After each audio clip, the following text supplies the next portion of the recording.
Consider the lilies, how they grow. They toil not, they spin not. And yet I say unto you that Solomon in all his glory was not arrayed like one of these. If then God so clothed the grass, which is today in the field and tomorrow is cast into the oven, how much more will he clothe you, O ye of little faith?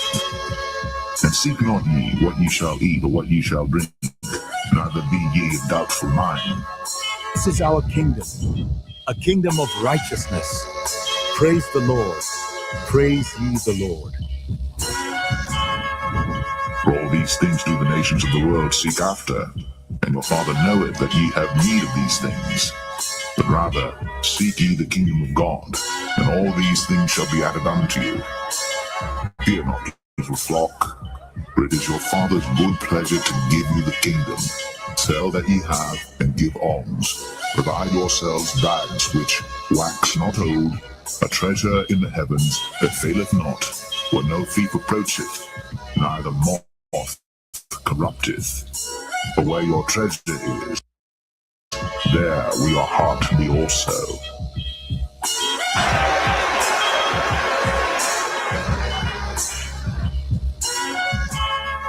To the kingdom of Israel! Yahweh Hashem, Yahweh, Yahweh Hashem, Yahweh, Yahweh Hashem, Yahweh Hashem, Yahweh. The election, an aristocracy, meaning rule of the best, a group or class considered superior to others, a government by the best men in the state, a governing body composed of the best men in the state, and that's the elect. We're about to have it all right?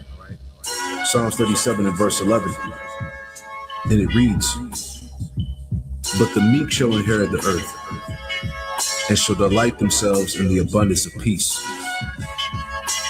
That word for peace in the Hebrew is shalom, which goes into safety, soundness in body, meaning we're going to truly have rest, welfare, health, prosperity, peace, quiet, tranquility, contentment. So we're going to fully enjoy the planet Earth. We're going to rule and exist within the Lord's creation as we were created to do. I'm ready to rule the world, man. How about you? Let the golden light of this sunset guide our hearts in peace.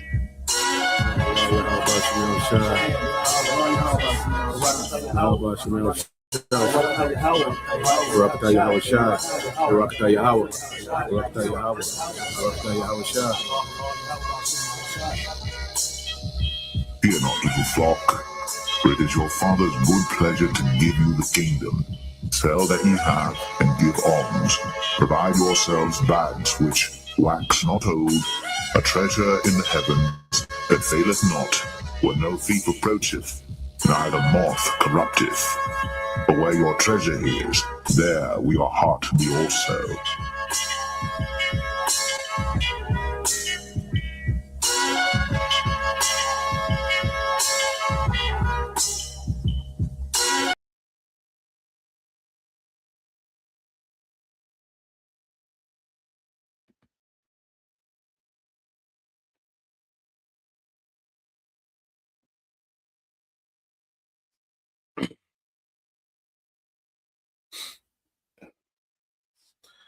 All right, Shalom.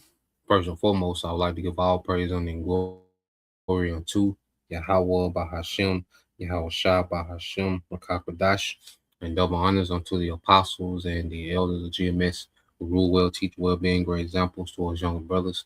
And peace and blessings and salutations to the hope elect out there pushing his word and truth and in sincerity across the four winds in the name of Yahweh Bahashem, Yahweh Shah Bahashem, Makakwadash. Pushing and get up out of here. Shalom to the hopeful elect, the believers, the listeners who have came back to the obedience of the scriptures through faith in Yahweh Shema Shai.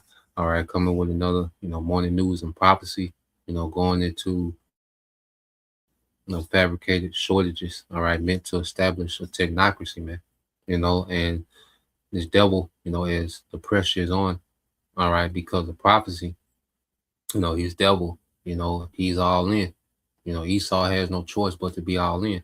And we know that his method, okay, the method that he uses, all right, to bring about drastic change is order out of chaos.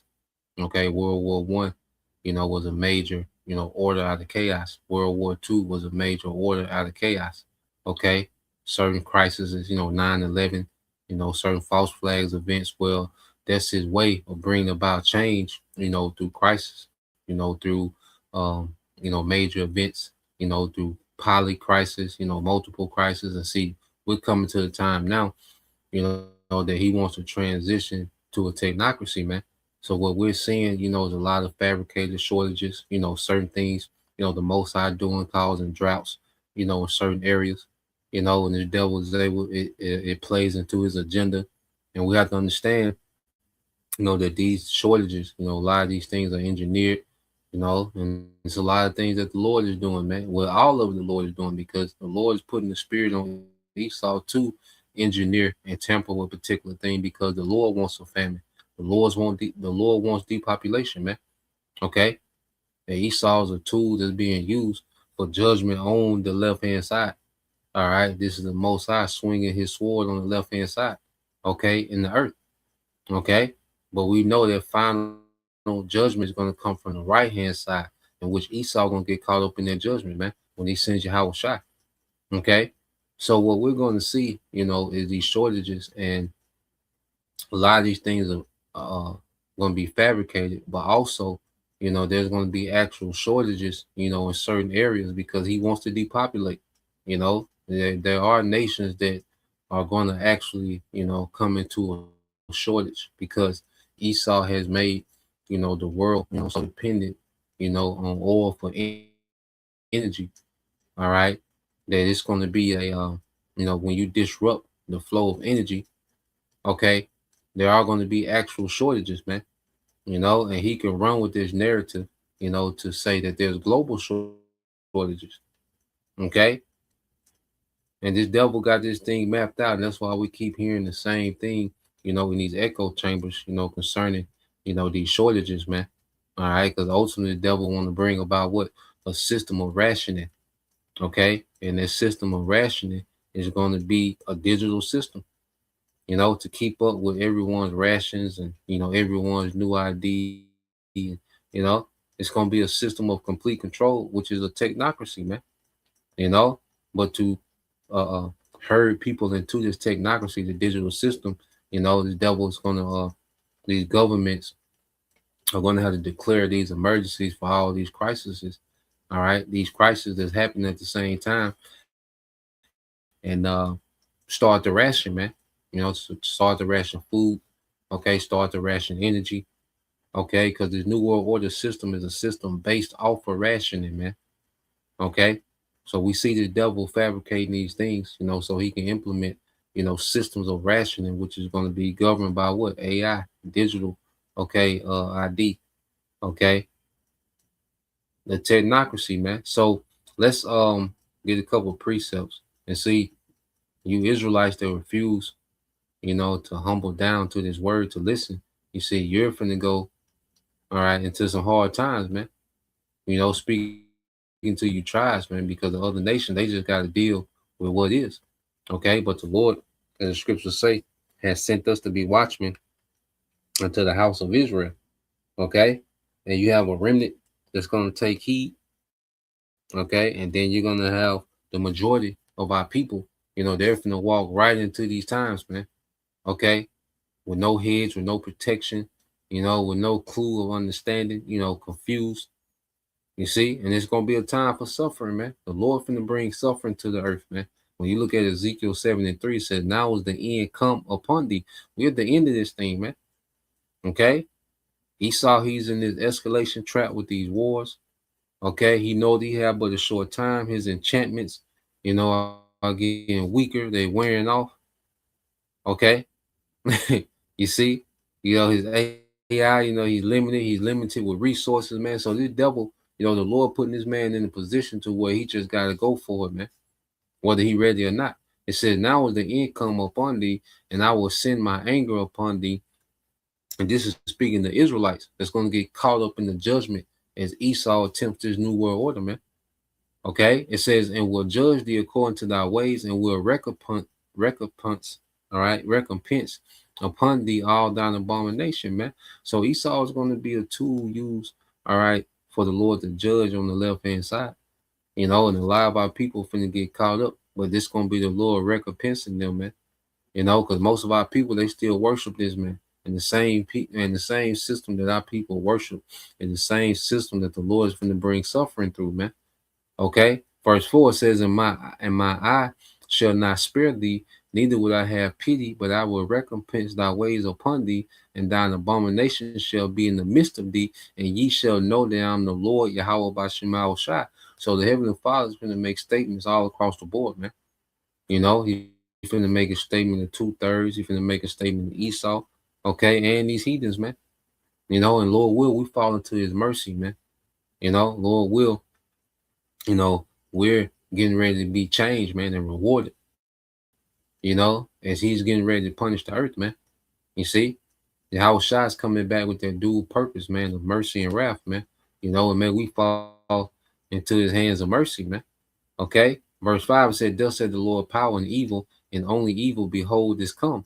And end is come, and end is come, it watcheth for thee, behold, it is come. Okay. So we're coming, to the end. That's the only thing left.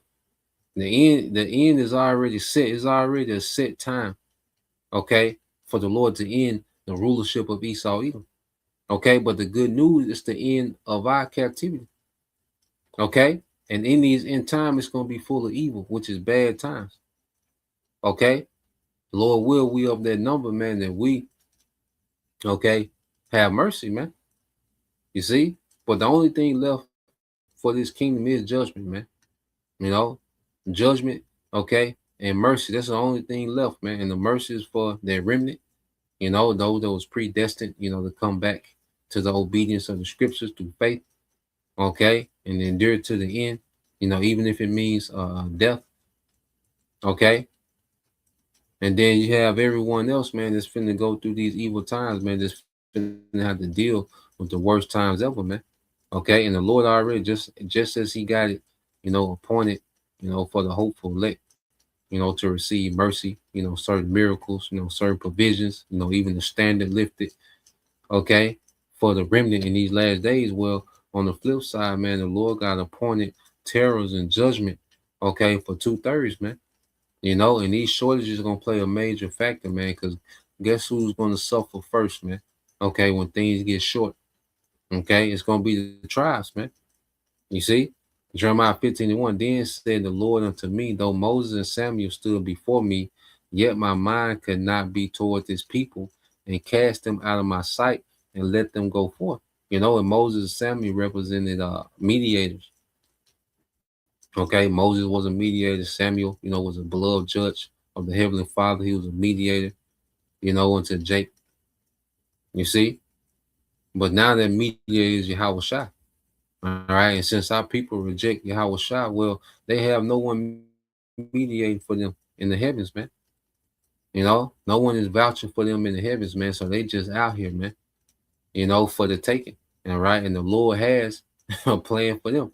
You see, Jeremiah 15:2, and it shall come to pass, if they say unto thee, whither shall we go forth? Then thou shalt tell them, thus said the Lord power, such as are for death to death, and such as for the sword to the sword, and such as for the famine to the famine, and such as for the captivity to the captivity. And I will point over them four kinds, said the Lord, the sword to slay, and the dogs to tear, and the fowls of the heaven, and the beasts of the earth to devour and destroy, man. And these are the times, man. This is finna be a reality, man. Jake gonna be getting round up. Esau gonna be having his way with Jake in these camps, man. Okay, it's gonna be a crazy gun violence. It's gonna be extremely violent out here, man. Civil unrest. Okay, it's gonna be extreme famine. Extreme pestilence. All right, the teeth of wild beasts, man. Okay, it's gonna be great judgment, man. It's gonna be the wrath of the Lord full throttle. Okay, and see, these shortages are gonna take things to a whole nother level, man. These shortages are really, and I say these devils, Their thing is all they have to do is play this narrative like, they're running out of reserves and this and that. Okay. However, man, but we know what the Lord finna do, man. The Lord finna bring, all right, judgment, man. The Lord finna bring wrath, man. Okay. Esau was just a phase of the Lord's wrath, and Esau's attempt to try to establish this technocracy, man. Okay. His new world order, man. Because that's going to be judged. You see? But phase one, all right, these shortages, you know who they're going to affect first. You see? And see, this is why we have the good news, all right, the gospel, even in the worst time. Okay, the Lord always, when you go here, gives us words of comfort. Okay, and then we'll segue to the first video. Now, this Psalms 34:19, it says, many, all right, are the afflictions of the righteous. Okay, but the Lord Yahweh Shemal Shah delivered him out of them all. Okay, so many are the afflictions of the righteous, but the Heavenly Father delivers them out of all, man. So no matter what we come into, man, like I said, even, having to deal with death, in the times that we're coming into, man, there's already, that the Lord gonna give us a spirit to endure that, man. We're not gonna be lacking in anything, man. Whether it's in food, whether it's in power, whether it's in the spirit, to go through, and take the death, man. You see that honorable death, okay? The Lord's going to provide, man. So whatever affliction we in, man, the Lord already has provisions for the elect, and this is the worst time ever to walk around with no hedge, okay, to just be out here, man, okay? And most of our people are, you see, but these things are going to hit, man. It's going to come a time where it's not going to be a news report. It's going to be a reality, man. You see, it's going to be a reality that people going to have to deal with. All right, let's go here to the book of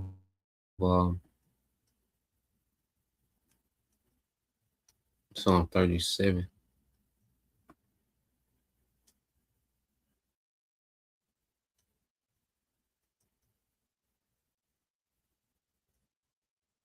I started 17, Psalm 37 and 17 said, for the arms of the wicked shall be broken. Yeah, his ability. You see, the Lord's getting ready to put an end, to this devil's rulership, man. His ability, all right, to rule in wickedness. It's going to be stripped away. Lord going to break that up. Okay? For the arms of the wicked shall be broken, but the Lord upholdeth the righteous. The Lord knoweth the days of the upright, and their inheritance shall be forever. They shall not be ashamed in the evil time. All right? So we're not going to be, all right, disappointed. Okay? We're not going to be out here. All right? The Lord ain't just going to have us out here down bad, man. Okay? This is a promise. He said they shall not be ashamed in the evil time. Okay? And in the days of famine, they shall be satisfied. Okay? This is a promise, and this is what we lean upon in these times, man. You see, this is what got to be in us going into these times, man, that the Lord promised, that we're not going to be ashamed, man. We're not going to be disappointed. We're not going to be embarrassed, man. All right. Made to look silly out here, man. Okay. We're going to go through, the persecution and, the lies and, the devil. He's, you got to go through that phase, man. You see, but what did it say? Yahweh Shai say he endured the shame before the joy that was set before him, man. So to these people, it's going to look like we're being shamed for what we believe. But ultimately, man, that's going to be a rite of passage, man. You see, that's why the disciples, they was the apostles, they was rejoicing, when they was getting beat for teaching in the name of Yahweh Shai, they was rejoicing because there was a token, okay, that they was part of the elect, man. That was a token that the Lord was dealing. You see, because Yahweh Shai let them know, look, if you suffer for my name's sake, well, great is your reward in heaven. You see? So even in the persecution, man, hey, we're going to be in the spirit of rejoicing, man, because that's another token, man. Hey, we're going to be solidified, man. That's just validation for us, man, to suffer, the persecution that's going to come in the midst of this, because that's a part of it as well, in the midst of all the shortages and poly crisis and the chaos, that persecution gonna come, man. Okay. But even in that, man, it's a spirit of rejoicing for us, man, because they're just a token, okay, that our reward is great in heaven, man. You see? So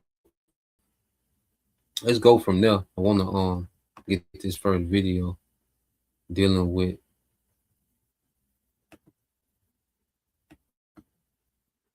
these shortages, man. We're gonna keep hearing, these echo chambers, okay, dealing with these things.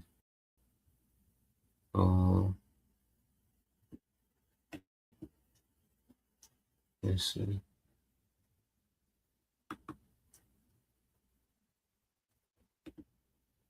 Hold on.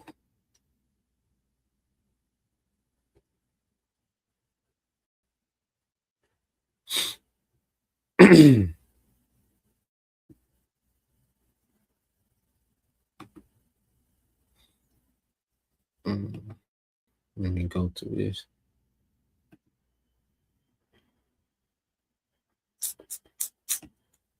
Thought I had it pulled up. Give me a minute. I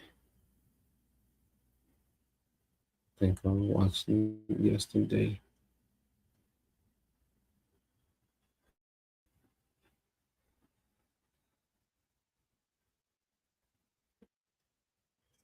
All right, here you go, right here. Because if the answer is weak. What if I could build an app that works my way with Base 44? My work moves fast. For months, the warning has been that the world is not technically in a physical oil shortage yet, but it is in a deficit, and that difference matters. A deficit means demand is higher than supply, but the system is still able to function because countries, refiners, and traders are. Let's see.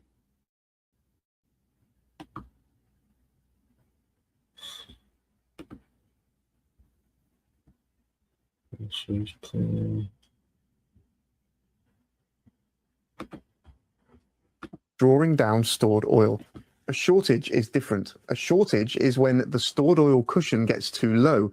The system can no longer hide the imbalance and real-world problems begin to show up. And that's when prices can move quickly. That's when governments start releasing emergency reserves. It's when petrol, diesel, jet fuel, heating oil become political issues, not just market issues. And according to recent warnings, the world may be only weeks away from that turning point. Take a look at this clip from Squawkbox Europe, where Jeff Curry, co-chairman of AVAX Markets, discusses the energy market, crude prices, and why he believes the oil deficit could soon turn into a real physical shortage. In this clip, he explains the difference between a market deficit and an actual shortage, and why falling inventories are the key issue to watch. We are not in a physical shortage yet. We are in a deficit, meaning that demand is up here, supply's down here, and we are drawing our inventories. So the market's still well supplied pretty much everywhere in the world. There's pockets of shortages. But what happens when we hit tank bottoms? And that's coming any week now. And I want to emphasize to everybody out there, they look at it and they go, oh, the world has 8 billion barrels of oil storage. Most of that is for, it's pipe fill, it's system fill, it's working inventory. You cannot touch it. We're at least maybe 200 to 300 million barrels before we hit that level. In some products like diesel and distillate, you're there. Motor oils, you're there. Gasoline in the U.S. in July, you're going to be there. So when that happens, the deficit turns into a shortage, and you got problems. That clip's important because it explains the whole issue in simple terms. The oil market can look calm on the surface, while a much bigger problem builds underneath. People hear that the world has billions of barrels in storage and assume that everything's fine, but not all of that oil is actually available. Some of it is needed just to keep the system working. It's in the pipelines, it's in terminals, it's in refinery systems, ships, storage tanks, supply chains. That is why the phrase tank bottoms matters. It means the system may still technically have oil in storage, but not enough usable oil to keep everything running smoothly. Once you reach that level, the market can change very fast. Reuters reported a record 9.9 million barrels of oil were shipped out from the US Strategic Petroleum Reserve last week, data from the Department of Energy showed on Monday. The draw pushed the total volumes in the US government's emergency stash to about 374 million barrels. That is the lowest level since July 2024. This is exactly why the warning should not be ignored. If the market was comfortably supplied, governments would not need to pull record amounts of oil from emergency reserves. The Strategic Petroleum Reserve is not normal supply. It's meant to be a backup. It is the emergency cushion that the United States keeps for moments when the market is under serious stress. So when almost 10 million barrels are shipped out in 1 week, that tells us something. It tells us the system is being supported by emergency measures. It tells us the market's being kept calm by drawing down stored oil. And that means the real question isn't whether there's oil today. The real question is what happens when that cushion gets thinner and thinner. This is where many people get confused. They look at petrol prices, diesel prices, or the price of crude and say, if there was a real crisis coming, why are prices not exploding already? But markets don't always react immediately. Sometimes they wait until the problem is undeniable. We saw that with inflation in 2021. For a long time, officials said inflation was temporary. They said it was transitionary. They said the system would adjust. Then suddenly households were hit with higher food bills, higher fuel bills, higher rent, higher mortgage costs, and higher borrowing costs. By the time ordinary people felt it, the problem had already been building for months. The concern now is that oil could be moving in the same way. The warning signs are there, but the market's still acting as though the system will somehow get through it. Take a look at this next clip. And what you have, these devils, they're able to, run with the narrative, of energy crisis. Okay, and while they're pushing this narrative and keeping people on edge, they're able to put an economic squeeze, okay, on people, with the they're able to put an economic squeeze on everyone with the prices of everything going up, because the price of fuel drives the price of everything, man. So they're able to put an economic squeeze on the masses, they want people to be irritable, okay, they want people to be anxious, they want people to be depressed. They want emotions all over the place, man. Okay, because they want to create an atmosphere of civil unrest. Okay, they want people to begin to, become, impulsive. Okay, while this is going on. Okay, everything on the news is meant to stir up your emotions. They playing in your face with particular things. Because here it is, they'll talk about it's an energy crisis, but then they want to build a data center. Okay, 62 square miles. Okay, but then they tell you it's an energy crisis. Well, wait, that takes a lot of energy to build and to run that. So how is it, how is you got, plans, they're we're doing eminent domain. Okay, taking people's land. Okay, for the sake of data centers, they're buying out these local officials. Okay, they're claiming that these data centers are now, part of the defense budget. Okay, so here it is. They're rolling out, all right, the infrastructure for the technology, but telling you there's an energy crisis, man. Okay, so they're gonna run with this narrative as they're setting up, okay, this infrastructure for the new world order. We went into the flock camera systems, just popping up everywhere. That's all new world order infrastructure, man. Okay, this whole thing with the ring cameras. What's the name of that? It's a software that link all those ring cameras. I'll look it up in a minute. Okay. But so this is the narrative that you're gonna constantly hear, weeks, months, hey, this nation gonna run out, this country gonna run out. And they're gonna start, more than likely they're gonna start shutting off the pumps, man. Okay. More than likely it's a lot of food that's not gonna be able to be transported. Okay, which makes it a crisis where the government has to step in. It's going to go beyond just high prices.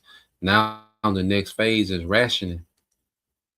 Okay, so let's play a little more and then we'll segue. Where Jeff Curry explains why many people are still relaxed, even though people inside the commodity world are warning there's a problem. But really interesting, Jeff. Just in my own life, whether it be heating oil at home, whether it be filling up at the tank, I noticed prices were not significantly, but decent, a bit lower off their peak on all the products I use of late, and I'm buying forward and what have you as well. Why is it that this weeks away from major crisis that you're talking about, why are people just so relaxed about it? Because everyone that comes on here, besides the three people you listed, and there's a few others I'm not going to be, are very dismissive of this. So the expectations are that, hey, we're going to get through this. I like to point out that none of these people touch bushels, barrels, or metric tons of any commodity. And that point matters because there's often a gap between financial markets and the physical world. Financial markets trade expectations, they trade headlines, sentiment, they trade what investors think central banks, governments, and traders are going to do next. But commodity markets are different because at some point the physical product has to exist. You can't print diesel, you can't create jet fuel with a policy announcement, you can't replace a missing barrel with a press conference. If refiners cannot get enough crude, if shipping routes are too disrupted, if inventories fall too low, then the physical reality eventually forces the market to respond. Reuters reported the Trump administration is seeking a release of 172 million barrels from the reserve as part of a global agreement to calm oil markets. Prices spiked over the US-Israeli war with Iran that began nearly 3 months ago. The Energy Department in April had offered about 92.5 million barrels of sweet and sour crudes from the 4 different storage caverns along the Texas and Louisiana coast. This shows how serious the situation has become. A 172 million barrel release is not a small move. That's a major attempt to calm the market and stop prices from running away. But there's a problem with relying on emergency reserves. They can help in the short term, but they don't fix the underlying shortage risk. They buy time, they smooth the shock, they make it feel calmer than it really is. But if the reason for the shortage is still there, then the emergency release simply delays the pain. It doesn't remove it, and if the reserves keep falling, the market may eventually start asking a much more uncomfortable question. How much is left? That's why the Strait of Hormuz issue is important. Before the conflict, around a fifth of global oil supply passed through that route daily. That means it's not just another shipping lane, it's one of the most important energy choke points on Earth. If that route's disrupted even partly, the entire global oil system will feel it. The impact doesn't stay in the Middle East. It reaches America, it reaches Britain, it reaches Europe, it reaches Asia. It reaches factories, airlines, supermarkets, haulage firms, farmers, families. Oil is not just something people put in the cars. It's built into the cost of almost everything. When oil rises, transport costs rise. When diesel rises, delivery costs rise. When jet fuel rises, air travel costs rise. When energy costs rise, food and goods become more expensive. And this is where the story becomes bigger than petrol prices. A lot of people hear oil crisis and immediately think about filling up their car. But the Strait of Hormuz is not just a fuel route. It's one of the most important trade choke points in the world. If that route's disrupted, it doesn't only affect crude oil, it affects gas, chemicals, fertilizers, metals, industrial materials, and the inputs needed for modern manufacturing. That's why the phrase pandemic-level shortages is so serious. During the pandemic, the problem wasn't simply that things became expensive. The problem was that certain goods were missing. Factories couldn't get parts, shipping routes were clogged, and businesses had to slow down because one missing input can stop a whole production line. Take a look at this clip where Ron Insana explains why Wall Street is finally reacting more seriously and why this crisis may be moving toward pandemic-level shortages. Well, I think the reacceleration military action shocked Wall Street. Everybody thinks, as you said earlier in the program, that this is just going to be done sometime soon because they're getting hints from the White House that everything's under control, that gas prices are going to come down, that oil is going to start flowing through the strait again. And with this new military altercation between Iran and the UAE firing on U.S. ships, that calls that entire line of reasoning, if you will, into question. And so, as you also noted, with that last ship getting to port in Los Angeles, we now have months to wait for oil to make it around the world because it takes quite a long time for oil tankers to leave the strait and get to their ultimate destination. So, yeah, this is finally a recognition that we're approaching, pandemic level shortages of certain goods, energy goods. That clip. Yeah, so you're gonna keep hearing, that in Esau's echo chamber, there's a shortage is coming, an actual shortage. That they're, about to reach, tank bottom. okay, to where it's going to be actual shortages, man. And that's going to be a great excuse, okay, for the devil, all right, to start to bring in rationing, okay. Now, let me put this up here. So that's that link to that video, all right. But yeah, when you go here, because these devils are rolling out, all right, certain infrastructure. We know they're doing the data centers, all right. Then we know we're doing the flop camera systems. You know, they're doing that. And then they got this thing with Ring, you know, which Palantir is, you know, in the mix of everything, okay? Because Palantir is the facilitator of all this data, okay? Now, when you go into it, it says community-wide camera integration lets neighborhood link their Ring devices to share alerts, track missing pets, all right? Like they care about missing pets, okay? All these children go missing a year, but you think they care? The Ring cameras to protect missing pets. Okay, it says a coordination safety efforts. Ring manages these connections through localized sharing features rather than a singular centralized hardware network.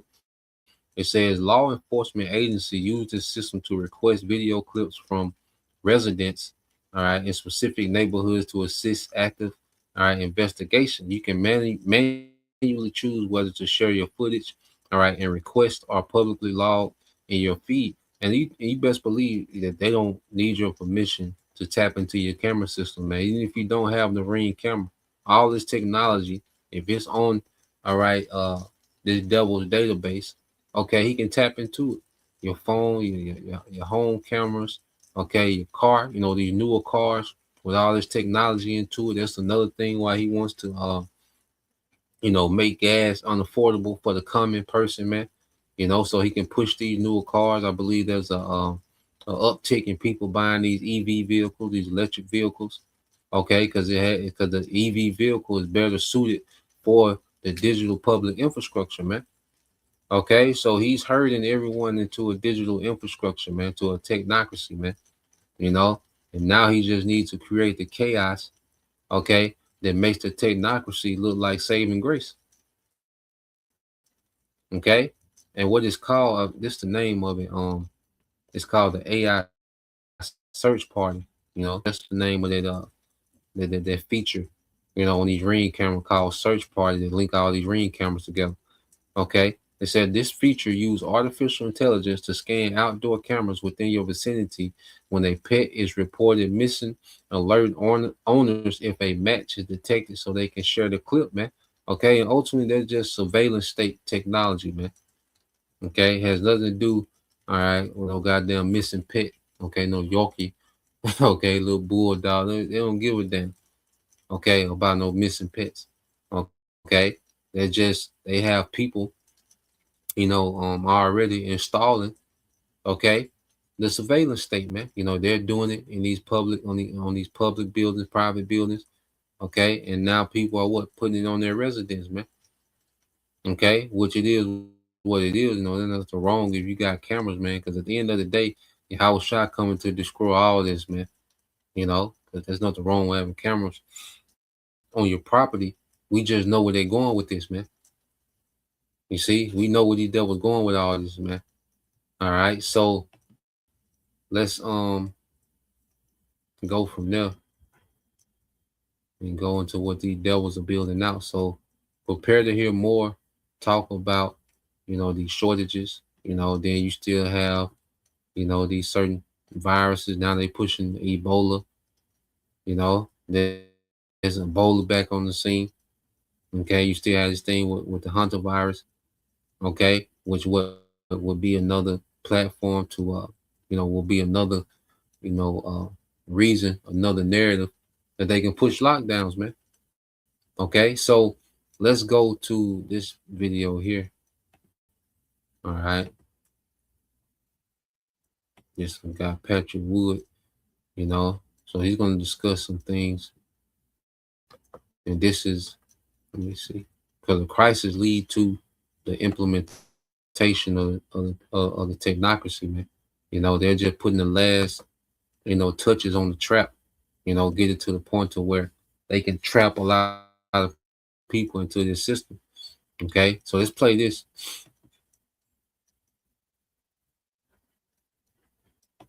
scientific discovery or scientific principle, and there's no need for discussion. That is the body politic, if you will. So this escapes them at this point. We see this today, where political discussion is being swept away, and it's a crazy thought. The other thing that they wanted to do in 1932 is get rid of the currency, the dollar. They wanted to have energy script controlling the society and the economic system. That was crazy, but it was basically modeled on what we know today as universal basic income. This was a core tenet that they had in 1930s. Fast forward, it's almost 100 years at this point, and you can see the same things are being talked about today. Yeah. So it is amazing, and we don't hear the term used very much. And they were trying to get rid of money in the 1930s, these certain technocrats. Well, see, they didn't have the technology. Now they have the technology, man. You see, technocracy was a thing in the 30s, and Elon Musk, his grandfather on his mother's side, all right, was a major part of their technocracy. Okay, and he ran with who? Donald Trump uncle. Okay, Elon Musk and Donald Trump uncle, they was running in the same circles. You see? So this is not a new idea. The technology, just make it more doable now. And this, the Lord setting Esau up for failure. You see? The Lord set Esau up for failure by allowing this man to tap into this technology, man, especially with this AI, and this devil with this AI, he's like, well, we can pull this off now. We have the tools to pull this off now. You see? So let's play a little more. Much anymore, probably because it got a bad smell. But you're right, the parallels in terms of the policies and the ideas are very, very clear. So, Pat, in your article, you talk about the end game of technocracy is upon us. So I guess a two-sided question here. What is the end game of technocracy? Where does this lead if we don't stop it? And when you say it's upon us, is it imminent? Are we doomed? Is there anything we can do? It's really upon us. Who knows at this point? There might be a chance to do something to derail the whole process, but at this point, they have so much infrastructure built that's surrounding us at this point. That, for instance, the work on tokenization and the digital currencies and the real ID and stuff like that. All this infrastructure has been built, and it's not being used quite yet, but it will be at some point. That's why they built it in the first place. Technocracy works on infrastructure. This is an important thing to understand. When they lay the trap, it's always with infrastructure first. Then once the net is there, if you will, then it can catch everybody and just close the loop, and you're captured at that point. So what these technocrats have done over time, it just didn't happen overnight for sure, but it took time. But now they've established AI as a principal weapon of engagement. The digital ID, the surveillance system in place all over the place. All the data has been removed from our government and put into the cloud at this point to be managed by Palantir. That's huge too. So he said they always set the trap with infrastructure. Okay, so as they're putting the finishing touches on this infrastructure to get it to the point to where they can switch over, you're going to keep hearing narratives about shortages. Okay, so they got these narratives out there. They working these narratives, and it's a light push on it, because we know during the C19 2020 they did a hard push on it. Things move quick. Okay, but we know, all right, when these devils get to a certain point to where they feel as if they can that they can switch over, okay, to this new system, okay, they're going to go hard body with these crises, man. Okay, because the infrastructure is being rolled out. Data centers are going up, cameras are going up. Okay, currencies are being devalued, getting ready to crash. Okay, all these things are happening at the same time. You see, and the trap is going to be laid to where you're going to have to make that decision. Okay, my brother can put that Revelation 3:10. You see, the hour of temptations in hand. You see, because he's gonna, I say, he's gonna go hard body with these crises to make this technocracy look real, attractive, man. This technocracy is gonna look attractive, okay, in the atmosphere of desperation, okay, because it's gonna say, well, look, in order to prevent us from getting to this point again, where we're gonna organize things far better, okay, through technocracy, we have a science, okay, of how things should run, how things should operate. Okay, this is what the devil is getting ready to push. You see, so the infrastructure, for the MOTB is being rolled out as we speak. Okay, and when he get to a certain point, man, he's going to push these crises, all right, hard on another level. So let's play a little more. Then we'll jump in a minute. This is all that to say. This is infrastructure, Alex.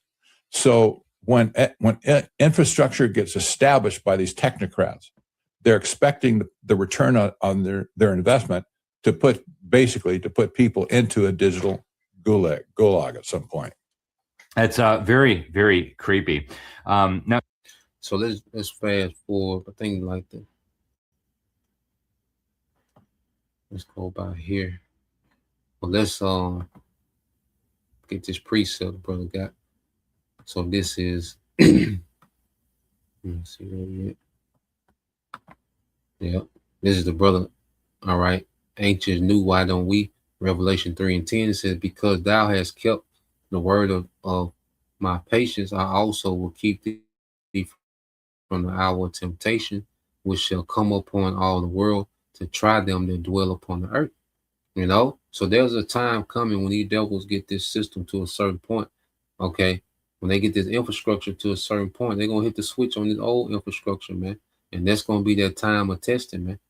Because it's going to get very chaotic. All right. It's going to be very violent. It's going to be famines. It's going to be, it's going to be pandemonium, man. It's going to be a very dark time. Okay. And that's when, all right, the Lord going to see where people's hope is, beginning with dealing with Israel, because only Israel has a chance of salvation. Okay. But the Lord gonna see where the hope of his people at. All right, who's authentic and who's not. Okay, because we're gonna have to make a choice based on what we believe. We're gonna have to be willing to lose everything based on our hope in Yahweh Bashim Al Shah, man. Okay, we have a hope in something after this, man. You see, if we really believe that or not, just our temptation gonna come and see if we really believe it, man. Okay. But the Lord promised that, look, if we keep the word of his patience, okay, obedience and faith through this grace period, he's gonna put his spirit on us, man, to endure this, man. We got to believe in it, that the Lord gonna put his spirit on us to endure the hardest time that the earth has ever seen. Okay, it's not a light thing, man. We're gonna need miracles, man. But we have to believe in the miracles now. We have to believe, in our power and his promises now. We have to believe in something after this, man. We have to believe Esau is finna fail. Okay, we have to believe this nigga is finna fail, man. That's why I don't look at this nigga as nothing great. Okay, ain't nothing great about this nigga, man. I don't look at nothing that this nigga do is impressive, man. All right, this is a foolish idea. Okay, this is the idea of a goddamn fool and the degenerate at that. Okay, we shouldn't have no admiration for this nigga, man. So let's play a little more. Matter of fact, get this as well. As the brother got this, it says, this is brother GMS Spiritual Arc 144 says, behold, I come quickly, hold that fast which thou hast, that no man take thy crown. Yeah, because things are speeding up, man. And as this devil get closer, to establishing things in his new world order, guess what? Howard Shai's on his ass, man. When this man starts putting the C hip in people and People start transactioning, in this global currency or however far the Lord let this nigga get. How Shah gonna be on his ass, man. And we just gotta hold fast for this moment, man, to be blessed forever. You see, we just got to hold fast in this moment to be blessed forever, man, to be rewarded forever, man. So let no man take thy crown, man. And Esau, he want to take crowns of Israelites, man. That's gonna be his trophy, is to get Jake to flip, man, to denounce Yahushua, man. You see, that's gonna be Esau's trophy in this time to get Jake. To get Jake to denounce Yahushua, man. That's what he gonna be aiming at the most, man. You see. So nah, man, we being built to endure right now. Okay. So let's play a little more. All right. Then I got some precepts I want brothers to get to, because like I say, Esau a goddamn fool, man. If a brother can get Proverbs 10 and 14 in the NLT, and if a brother can get Proverbs chapter 14, verse 3 and 7 in the NLT, and Ecclesiastes 10 and 15 in the KJV, Bob Bashar, So let's play some more of this. Exactly. So, yeah. So the thing that we need to reject here, that China had more to the social credit scoring system for it. That's not political. That's basically economic control. And this is what they're going for all over the world at this point. Trump is bringing this to China, his invitation, if you will, for China to join the global technocracy. Wow. That's creepy. I want to delve a little bit deeper into AI. We've only got about 10 minutes left, Pat, and there's so many subjects that I want to touch on here. You say in your article for this special issue that artificial intelligence is not merely one component of the technocratic system. It is the component that makes all the other components operational. Obviously, AI is changing things very rapidly. Explain how it's the essential component that makes the rest of the system work. Nothing can work without it at this point. Blockchain and digital currencies, they can't operate without AI. You have all of the control grid with all the Internet of Things and Internet of Everything at this point, and all that data has been sucked out of society. That can't operate without AI. All of the surveillance data that's been collected over the years, that can't operate without AI. Plus, the idea of controlling the whole country on a micro scale, there's no way you can do it without AI. So when people talk about, well, the chat bots, what they're destroying our youth and all that stuff, that's probably true. But AI is not the surface layer. The danger of an AI is not what you see on the surface. It's what's underneath. It's the control grid that can take all this information on society, manage it, interpret what it means to the AI, and then use it to control the people. This is why they need all of these data centers around the country to process all this massive amount of data that will be drawn out of society. Consider all the data our data that's been put into the cloud at this point in Washington, D.C., thanks to Doge. And this is all managed now corporately by Palantir. This has never happened in the history of our world. All that data in Washington, D.C. was always siloed on purpose. For instance, all your tax data, all of your health data, they were separate, right? They're not separate anymore. They're being managed by one entity in the cloud. That's a huge effort to use AI to control all that data. Why do they want to control it? You'll shortly, when the digital ID things get settled, you'll find out exactly why they have all that data and what they're going to do with it. Wow, that's And that's why you had, Elon Musk. All right. What did Elon Musk do? He came through, and he stripped all the data, okay, from the government files and handed it over to Palantir. Okay. That was what that whole thing was about, man. Elon Musk came in and stripped all the data, okay, of Americans. You see, all the citizens, and gave it over to Palantir. HUD, IRS, your health, your 401k, everything has been given over to the data center, man, to Palantir. Okay, and that's why when they link your digital ID, when they roll out these digital IDs, hey, the Lord might have this nigga skip straight to the sea hook. We don't know how it's going to go. It might start off as something on your phone, okay, but we know, all right, that it's all about transitioning into a system to where you're going to be identified digitally, okay, and there's going to be a what you call your digital twin. What's let me see. See if we give us something.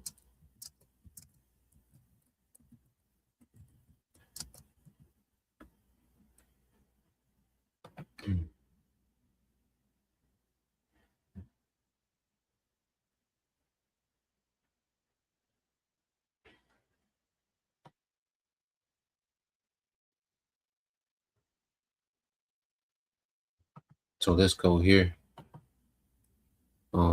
Just real quick, get the definition. All right,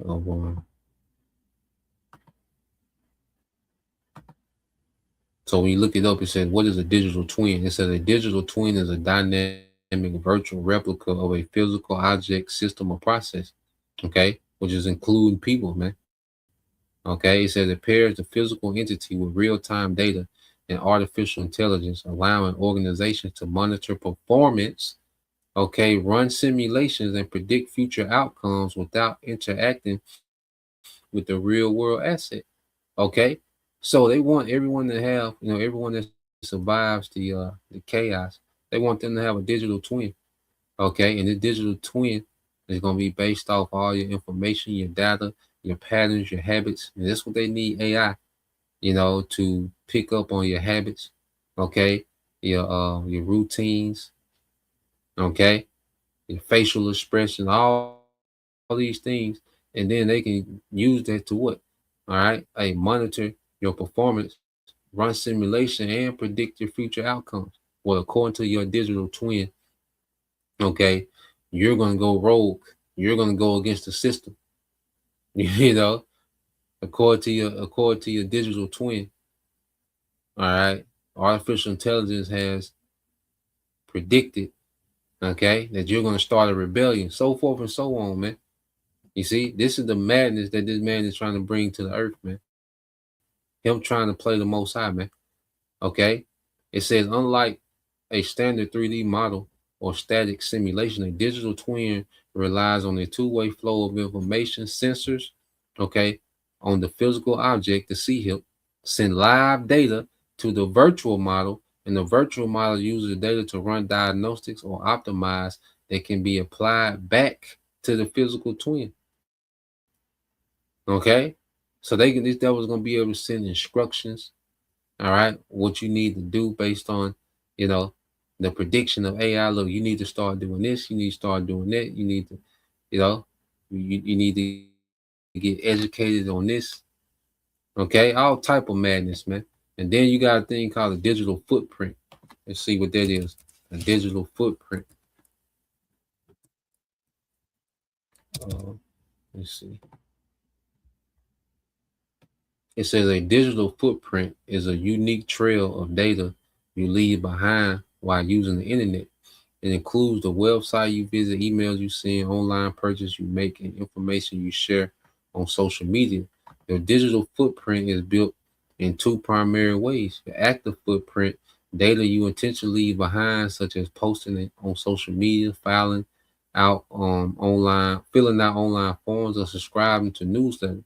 Passive footprint, data collected unintentionally, such as website using cookies to track your browsing habits, IP address logging, and apps tracking your location. While your digital footprint matters, reputation management, employees, universities, and landlords frequently search for applications online. A positive or clean footprint is crucial, man. You know? So it's just one big system, all right, of constant surveillance, all right, constantly grading you and reporting you, okay?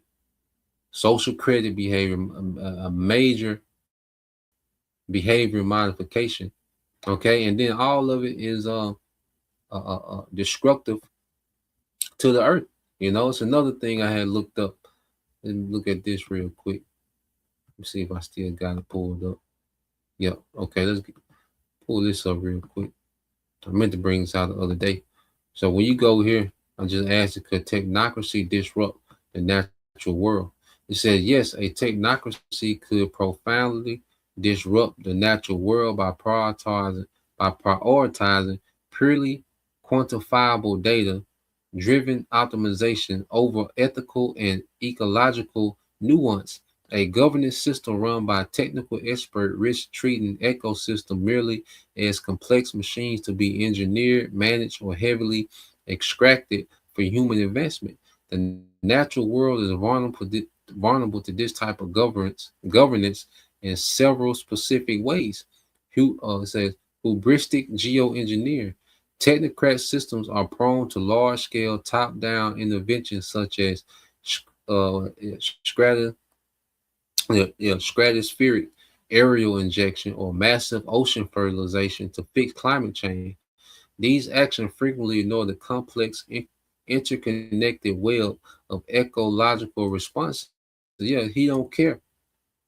You see, this nigga is just like a big child doing experiments in the earth, man. But the main time acting like he got it figured out, man. And he just destroying the earth.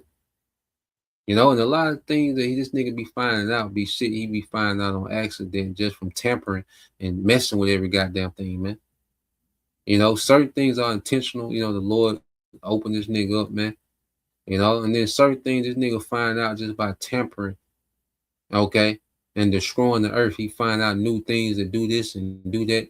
Because he's always looking for a way to be more destructive, man. Okay. It says algorithmic, all right, ecosystem management, when decision making is heavily dictated by predictive models. Okay, because the AI gets shit wrong. Okay, the AI is nowhere near like Elon Musk talking about, oh, the neural link gonna make you like Jesus and shut up, nigga. Okay, no, it won't. All right, it's a fraud. This whole Neuralink, you know, this thing that you gonna be able to download how to do karate and black jujitsu and Brazilian jujitsu, and you're gonna be able to download the language. You're gonna know how to, you're gonna think of a recipe and you got it. This nigga lying, man. Okay, like you're gonna be some type of superhuman with this man's technology. This nigga lying, man. Okay. All this predictive models and AI can predict this. AI be wrong, man. Okay? AI is nothing but a dumb idol, man. You see? That's why it takes so much infrastructure for the AI to work. You see? See, when you ask AI something on your phone and you just think, people just look at this little device like, man, this little device is giving so much information. No, it's a huge ass network. Okay, satellites, data centers. Okay, it's a huge system behind that one answer that the AI gave you. So it's a lot that go into this AI giving you this one answer, man. Okay, so this nigga with this, trying to predict everything with AI. Well, according to the AI prediction, we should do this, man. That will be a terrible way to run the earth, man. Okay, but Esau's a goddamn fool, man. Never look at this nigga like he's something great and got things figured out. This nigga's a goddamn fool, man. Okay, and it's a foolish idea. You see, and it says rare or localized biological realities can be overlooked if an algorithm deems an old growth forest inefficient compared to carbon capture All right, monoculture. Nigga, I don't want to read all this shit, man. Just a bunch of confusion, man. Okay, so let's get a couple of precepts. Okay, and then I think I put that video in the chat.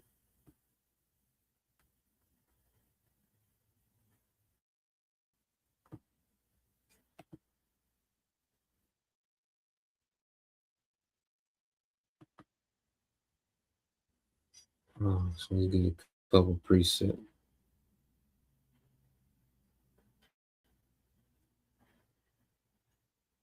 When you go to this brother Yashima tribe of Judah, Proverbs 10 and 14, it says, wise people treasures knowledge, man. And see, we have true knowledge, man. You see, the Lord, all right, because brothers are into nature now, brothers are, into, the herbs and the natural way, and, the stones, the qualities of certain stones, and, brothers are tapped in, we're because it goes into rehearsing the righteous acts as well, because we're going to rule the earth, man. So learning about the earth, that's part of us, becoming rulers, man. Learning about the earth that we're going to rule, and we know that, hey, when we get those new bodies, man, we're going to be opened up to another level of wisdom of how the earth actually works, man. You see, King Solomon, he said he knows, if a brother want to get that, what's that, Wisdom of Solomon, like 7, 14, 15, how he knew about the operations of this and that, we're going to get that wisdom back, man, on a whole nother level, man, and run the earth the right way. Okay, all this AI BS, all right, it's going to be, hey, the House Shah is going to clean the earth of that madness, man. Okay, every data center, every camera, everything associated with AI is going to be destroyed, man. Okay, hey, how the works of this world shall be burnt up. 2 Peter 3 and 10. Okay, it's gonna be destroyed, man. And it's the spirit that the Lord got these devils building most of these data centers in America, which gonna be turned to a desert, man. Okay, it said wise people treasures knowledge, true knowledge, and that's the elect. At this time, the hopeful elect are the wise people that treasures true knowledge. But the babbling of a fool invites disaster, man. And he's just a babbling fool, man. Always talking about the carbon and the mono Satheists and this and that. Nigga, shut up. Okay, nigga, you don't know. Okay, see, by 2030, we're gonna have, nigga, you do not know. Okay, this nigga just a babbling fool, man. You see, and like I said, the Lord has held this nigga up in power, man, just so the Lord can come through and show power. Okay, nothing great about this nigga, man. This whole idea is terrible, man.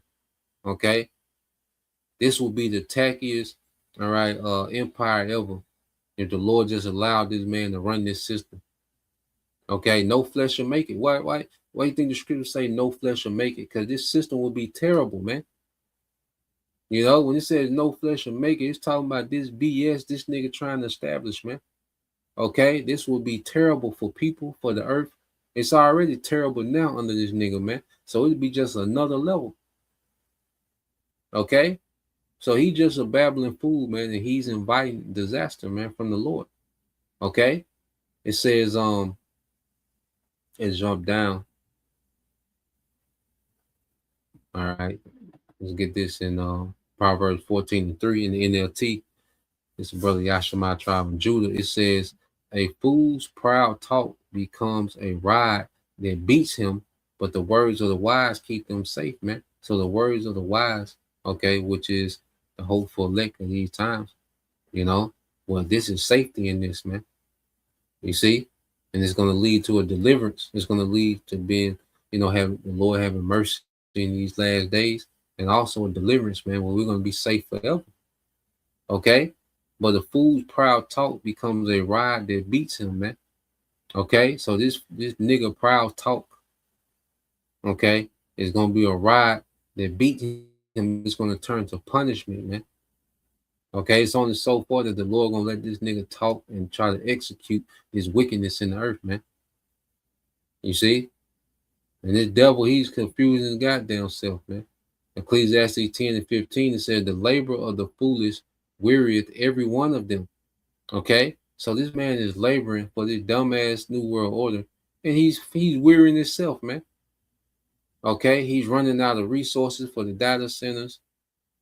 You see, the war ain't going exactly like he want. He's able to, and that's another thing. There's things that did, like I say, things be backfiring on this nigga. But then he also know how to jump out there like everything is going exactly how he wanted. No, it's not. Okay? Because you best believe them oligarchs of the West wanted their scrape, man. Okay, but prophecy is starting to resist this nigga, man. Okay, and he's becoming weary. Okay, so this nigga's becoming weary. All right, with laboring for this foolish New World Order, man. Okay, it said because he know if not how to go to the city, man, and this man ain't built, all right, for rulership, man. Okay, that's why this man has, all right, took the earth to the earth. The earth is in the biggest rebellion it's ever been. Okay, people are the most unhealthy they ever been. Okay, the earth is more violent than it's ever been, man. You see?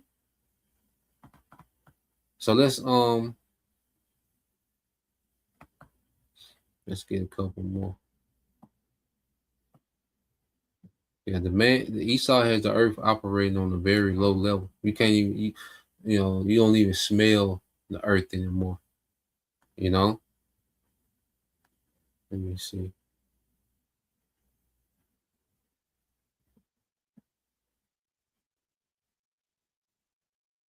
Oh yeah, come.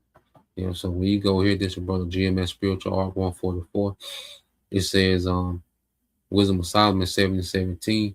It said, for he have given me certain knowledge of things that are, namely, to know how the world was made, the operation, okay, of the elements, okay. It says the beginning, the ending, the midst of times, the alteration and the turning of the sun and the change of the season.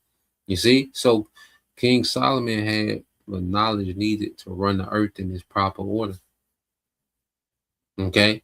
He had the true knowledge and understanding, true wisdom, the true science of how the earth should be ran. Okay, the operation of the elements. Okay, all these things that Esau boasted in, man. Hey, look, we've been at a higher level than what we see Esau got now. Okay, King Solomon's on a way higher level than these Edomites, man. Okay, these devils just been given what their global, rulership, and their global reach in these last days. You see. It says the beginning and the ending, understanding, let's say how the earth was made, okay? And in the midst of times, understanding, the different time periods, okay? Having wisdom of all time.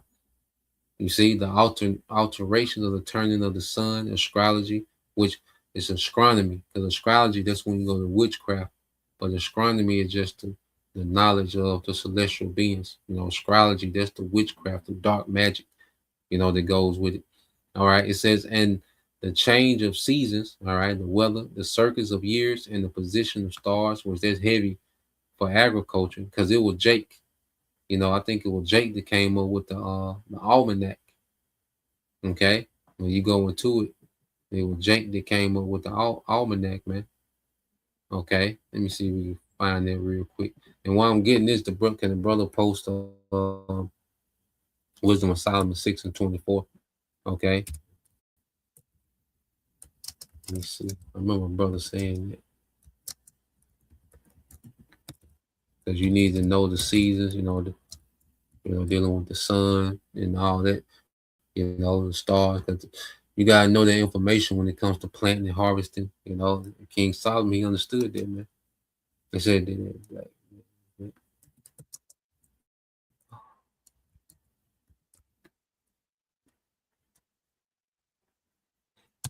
Let's see.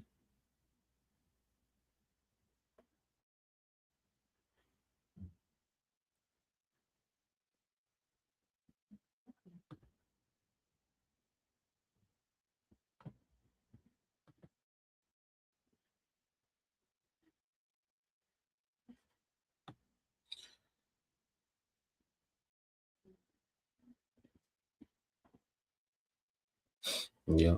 And then they trying to date it back to the Greeks and the Egyptians, but all right, the Egyptians got a lot of their information from Abraham, dealing with, astronomy, dealing with planting, harvesting. Okay. And then you had recent, it was Benjamin Banneker, a self-taught black mathematician, astronomer, and inventor. Banneker created and published one of the early successful series of almanacs in the United States, starting in the 1790s, man. So Jake had that knowledge, okay, of the changing of season, the planting, the harvesting, the moon, the sun, those celestial beings, man. That was Jake. You see? So the rightful rulers, hey, the Lord is transitioning the kingdom, man. Ultimately, when we look at everything that's happening, it's a transition of kingdoms, man. Okay, and Esau, all right, he's going to be made to look like the damn fool. Okay, and this is the brother servants of Yahushua, Wisdom of Solomon 6:24. But the multitude of the wise is the welfare of the world, and it says, and a wise king is the upholding of the people, man. And we know it's going to be Yahushua. Okay, the wise king is going to be for the upholding of the people, man.